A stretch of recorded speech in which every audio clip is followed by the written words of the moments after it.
అల్లు అర్జున్ కి అలాగే మెగా ఫ్యామిలీకి మధ్య ఏవో గొడవలు వచ్చాయనే వార్తలు తెగ వైరల్ అవుతున్నాయి. వీటన్నిటికీ ముఖ్య కారణం ముందుగా నాగబాబు పెట్టిన ట్వీట్ అయితే తర్వాత సాయి ధరమ్ తేజ్ అల్లు అర్జున్ ని అన్ఫాలో కావడం. పవన్ కళ్యాణ్ కి వ్యతిరేకంగా వైఎస్ఆర్సీపీ పార్టీ సభ్యుని అల్లు అర్జున్ సపోర్ట్ చేయడం వల్ల వారిద్దరికి ఆగ్రహం వచ్చింది అని వార్తలు కూడా వినిపించాయి. అయితే పుష్ప సినిమా రిలీజ్ తర్వాత అల్లు అర్జున్ అరెస్ట్ అయినప్పుడు చిరంజీవి అక్కడికి వెళ్లడంతో మెగా ఫ్యామిలీకి అలాగే అల్లు ఫ్యామిలీకి తేడాలు ఏం లేవు అని అంతా శుభం కార్డు వేశారు. అయితే చిరంజీవి కలిశారు కానీ నాగబాబు, సాయి ధరమ్ తేజ్ అలాగే రామ్ చరణ్ తర్వాత అల్లు అర్జున్ గురించి మాట్లాడింది లేదు ఇప్పటివరకు.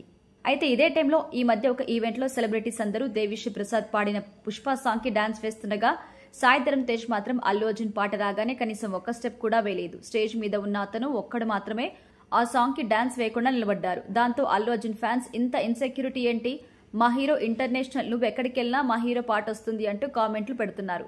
మరికొంతమంది ఇంకా వీరి మధ్య గొడవలు సద్దుమునిగేలాగా లేదు అన్నదానికి ఇదే ప్రూఫ్ అని కూడా కామెంట్స్ పెడుతున్నారు.